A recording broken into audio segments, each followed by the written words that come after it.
magandang araw po sa ating lahat. Ngayong araw na to ay gagawa po tayo ng napaka-healthy at kakaibang kulay ng biko. Ito ay ang glutamate biko. Biko na kulay blue. Dahil po yan sa ating glutamate powder na ilalagay. At syempre, napaka-healthy po dahil alam naman po natin na yung glutamate ay napakaraming health benefits po sa katawan natin. So, ito na po yung ating mga ingredients. Ipapakita ko na po sa inyo. Meron po tayo ditong 4 cups ng glutinous rice or malagkit rice, 2 lata ng gata, 1 cup ng tubig. Lalagyan po natin itong ating glutamate or butterfly pea powder ng mga 2 teaspoon pampakulay dito sa ating biko, 1 cup ng white sugar, 1/2 teaspoon ng asin, at saka itong ating dinikdik na luya. Pwede rin po kayong maglagay ng pandan kung gusto nyo. Yan na po lahat yung ating mga ingredients na kakailanganin para sa ating glutamate biko.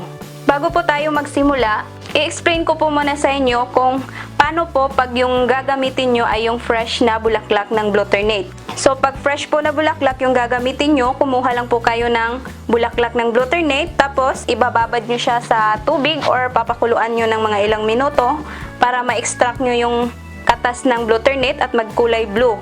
Yung pinagbabaran nyo ng glutamate, yun po yung gagamitin nyo para pansabaw dito sa ating malagkit rice.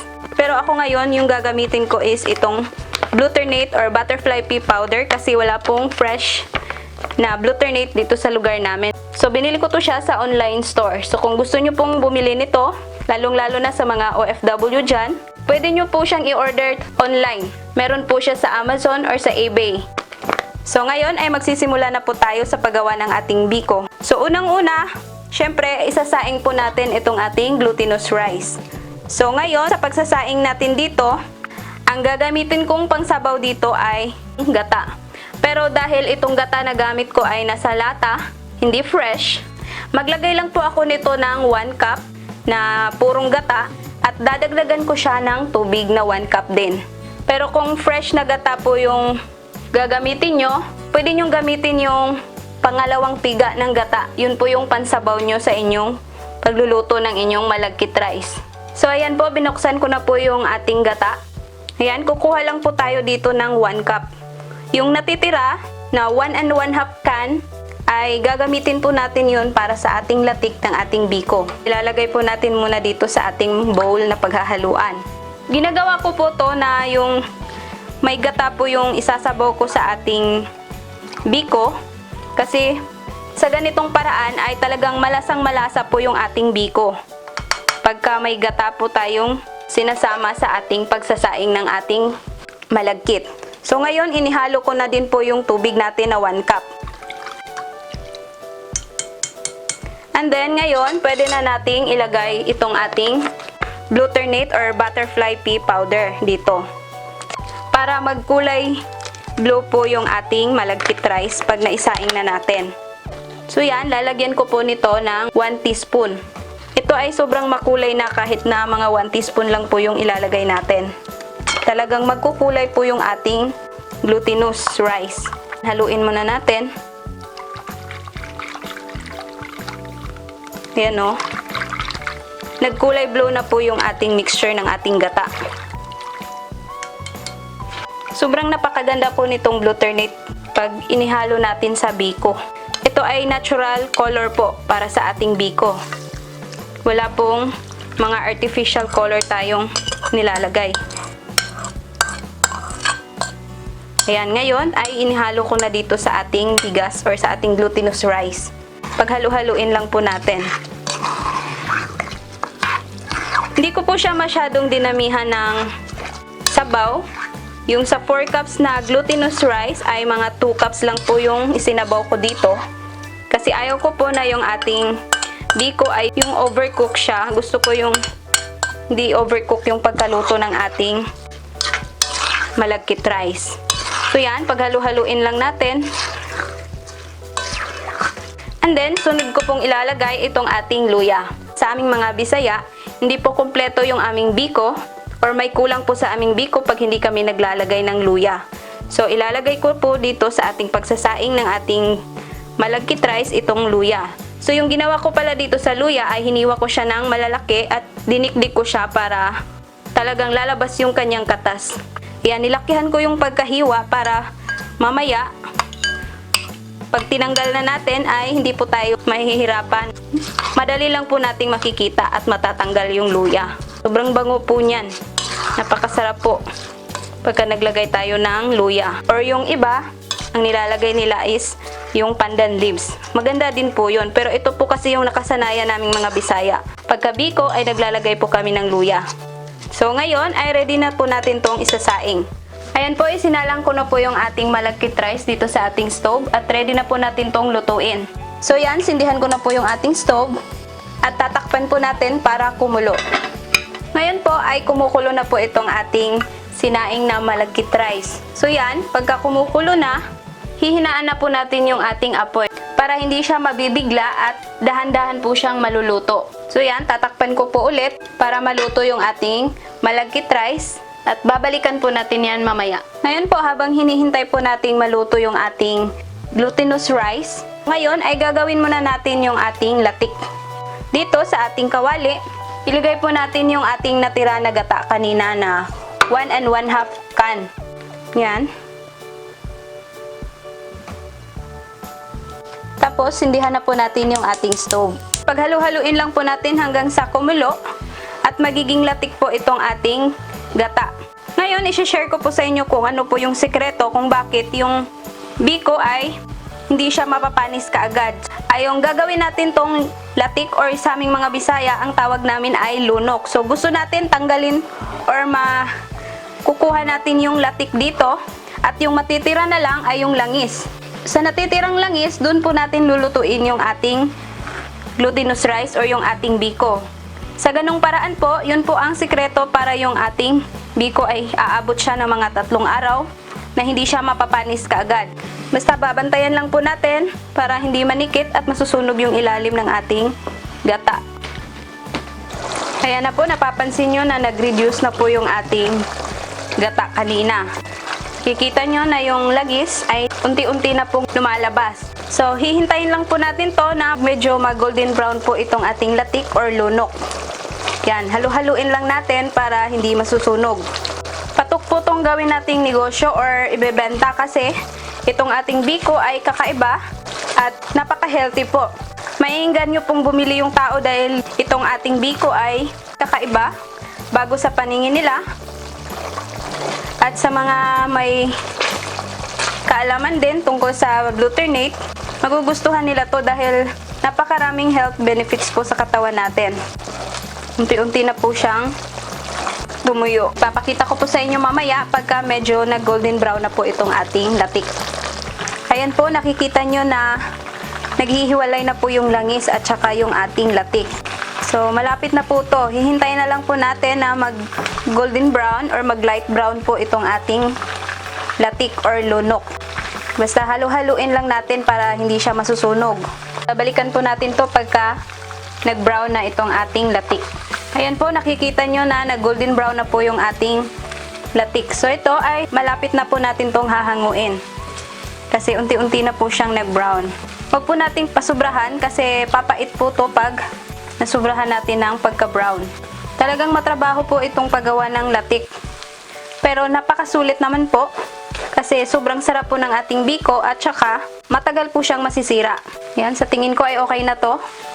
Ganitong kulay po ng ating latik ang gusto natin. So ngayon, ang gagawin natin, patayin ko muna yung ating stove. Kukuha lang po tayo ng strainer para sasalain po natin siya. I-drain po natin para mapaghiwalay natin yung latik at saka yung langis. Sasalain natin.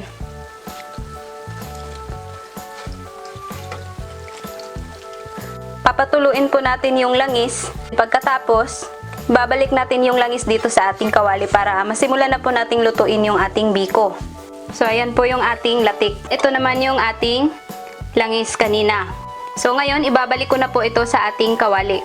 So, ito na po, ibubuhos ko na po dito or ibabalik ko na po dito yung ating langis ng ating latik. So, ngayon po ay babalikan na po natin yung ating sinaing kanina na malagkit rice. Pinatay ko na pala yung ating stove dahil luto na po ito.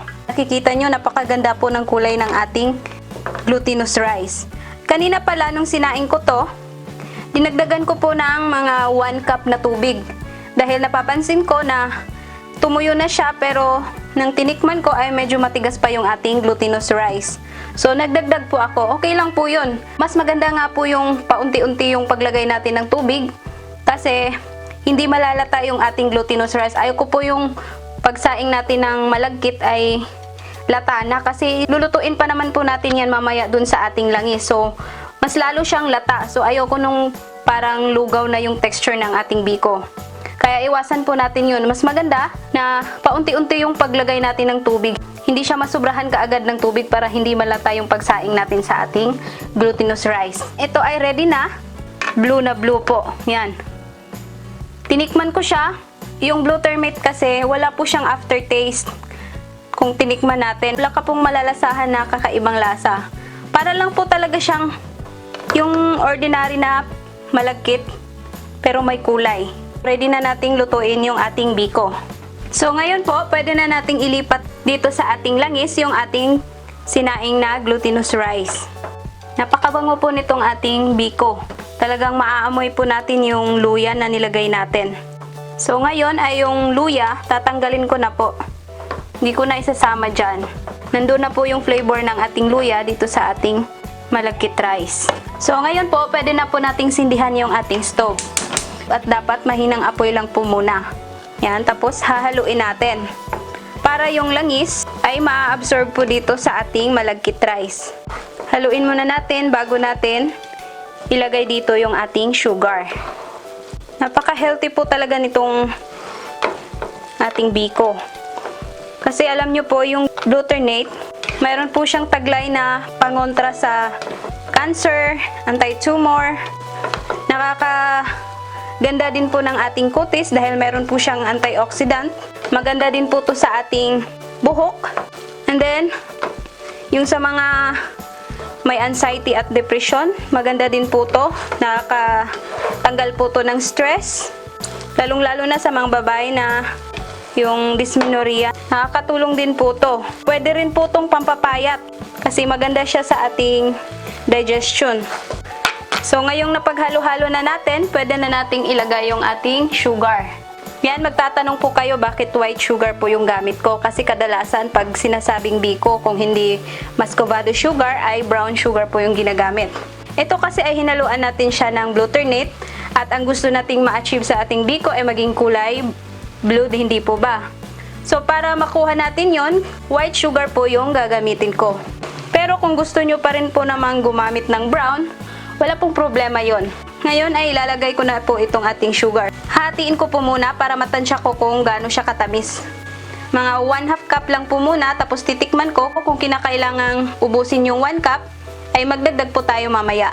Pero depende naman po yan sa inyo kung gaano katamis po yung gusto nyo sa inyong biko. Ngayon, paghalo-haluin na natin para maging pantay-pantay po yung lasa ng ating biko. And then, pwede ko na rin po palang ilagay itong ating asin. Yan, haluin lang po natin ng mabuti. Yung apoy natin nasa medium heat lang po. Yan, tikman nga natin kung kailangan pa ba natin ubusin yung 1 cup na sugar. Sa tingin ko ay okay na para sa akin. Tama na po yung kanyang tamis. Pero kung sa tingin nyo ay natatabangan pa po kayo, pwede nyong ubusin yung 1 cup. Kayo na lang pong bahalang mag-adjust ng kanyang tamis. Basta ang suggest ko sa inyo, wag nyo munang ilagay lahat yung 1 cup. Paunti-unti yung paglagay nyo para matansya nyo kung gaano katamis po yung gusto nyo. Hindi po kayo susobra sa tamis. Yan, malapit na po to. Kasi nabubuo na po natin siya. O, parang lumalaban na siya sa ating sandok. So, ayan na po. Okay na po itong ating biko.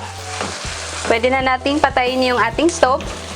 Tapos, ililipat ko lang po to sa ating lagayan para yung ating latik, ilagay po natin yun sa ating toppings. So, ngayon po ay ready na po natin tong ilipat itong ating ginawang biko dito sa ating lagayan.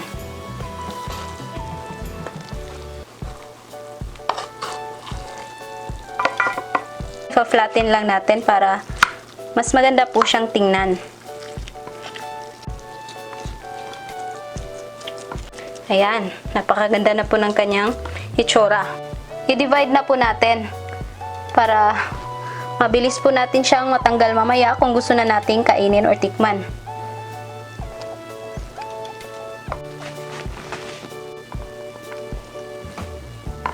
ngayon ay ready na po nating ilagay itong ating latik. So papatungan po natin ng latik yung ibabaw ng ating biko.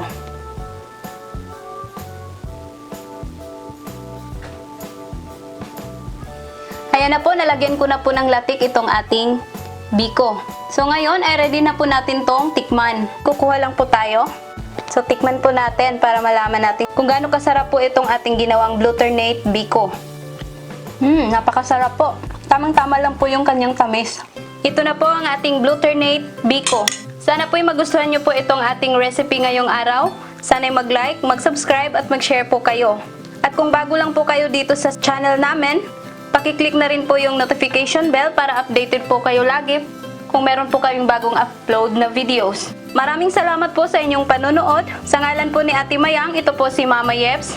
Maraming salamat po and God bless.